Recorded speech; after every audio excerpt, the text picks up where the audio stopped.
Hi, this is Hunter's Ridge Farms.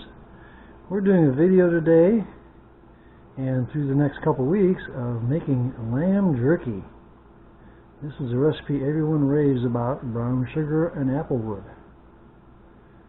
It's cured, smoked, thin sliced real meat, not ground up burr. We start with a leg of lamb. That's what this is. And we'll take a cut out of here, there to there. We'll freeze it and thin slice it and then process it into jerky. This is our leg of lamb here that's been sliced up. It goes like this, off the leg and boned. That's the hock that came off the other end. This has been cleaned up, squared up. The bits have gone into sausage and kebabs. This piece here will be frozen and thin sliced in this direction on a meat slicer. Really thin, about 3/16 to an 1/8 inch thick. And after it's sliced, it has to be frozen to be sliced. It's too easy for that. After it's sliced and thawed, we'll put it in the brine for about a week. It's the brown sugar and salt brine. These are some various cuts of meat, mostly from the leg and shoulder, that we're going to make lamb jerky out of. We're not going to cure this yet. We're going to freeze it and then thin slice it across the grain always. These are our pieces of meat we froze. They're frozen pretty hard, so we microwave them just a little bit. When they're rock hard, they're hard to cut. When they're just still solid, they stay nice and firm and cut thin. This is the old meat slicer. You can see we have about a 1/8 gap in the side here. That's how thick we're going to cut stuff. This is how we slice the pieces. Always make sure you're going against the grain. This right here is the original cut that's against the grain. And we leave the muscle fibers really, really short. They're about 1/8 inch long, which makes them very tender.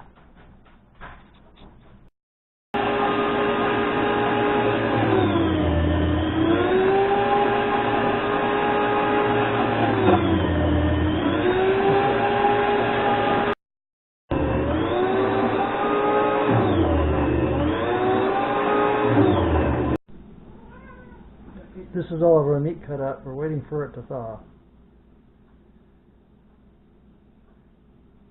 This is all of our meat cut up. I'm waiting for it to thaw. This is what we cure the jerky with the first time. 1 part brown sugar, 1 part pickling salt. You can add more sugar if you want it sweeter, which I usually do. And then the stuff on top is just a generic jerky seasoning that I get. I don't like a lot of pepper or spices or anything like that in jerky because I like the cherry wood smoke flavor to come through. Much nicer. But you do need some pepper, stuff like that. Sometimes I just add black pepper. This has to be thoroughly mixed, which takes a while. And then we'll start rubbing it into the jerky. Our meat's beginning to thaw pretty good. Just sprinkle this stuff on and mix it up. This will eventually turn into very soupy, sticky stuff, like syrup. As the water comes out of the meat, salt draws it out. And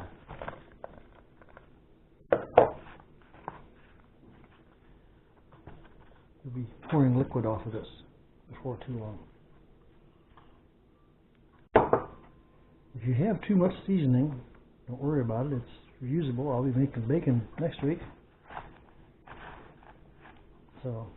And hams next week. I'm butchering a hog tomorrow. And we'll be making bacon and ham from that. We just continue with this until we've got all our pans pretty well covered. This is all of our meat in the pan. You can see it's not a very deep pan. It's about 3 pounds here, I'd say, counting the sugar. But we'll cover this up, put it in the fridge for a couple days, and then mix it up. Let's set a few more days and mix it up. And then I'll take a little piece and fry it, just to get a flavor.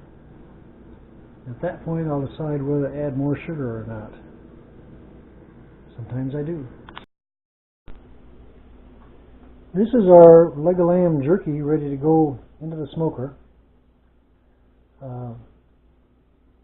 After we added the salt and the cure and the brown sugar and stuff, the salt caused it all to shrink and pull the water out, and it kind of glued itself together into giant pieces. But that's too much salt, so we always rinse it for about the same length of time that we cure it. Take it off, wash it off, put it in a bowl of water for a week or so. And then it all comes apart and it looks like this. Sometimes there's little tiny meat scraps that won't fit on the grate all through. I take those and put them on a shish kebab. Don't waste any of it. It's too good. Now we're going to load the smoker. This is the firebox of my smoker. Those are some 6/8" logs in there, all apple wood. We're waiting for the bark to burn off, and then we close it up with this big metal piece there and let it smoke for several hours. But we have to burn the bark off because the bark gives a bitter smoke. This is the old smoker in operation here. There's the door.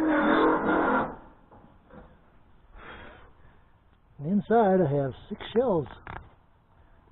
3 of those are full of jerky, and then I've got 2 hams.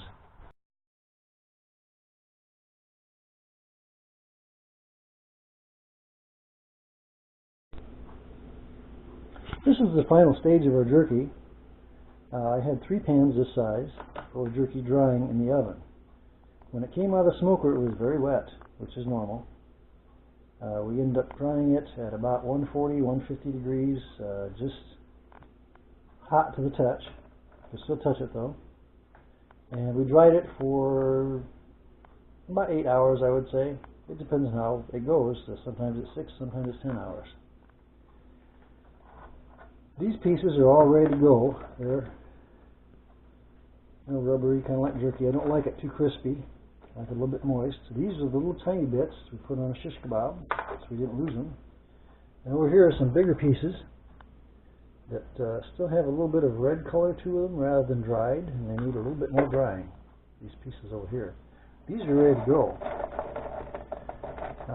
The way we do this, get a freezer bag,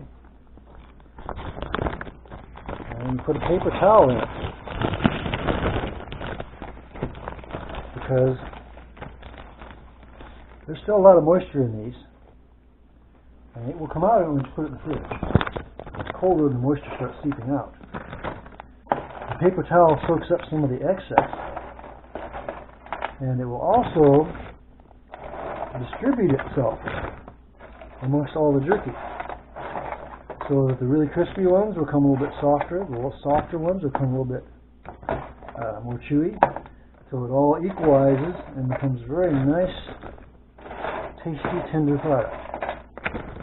That takes a week or two in the fridge for that equalization to occur. And that's how we make jerky.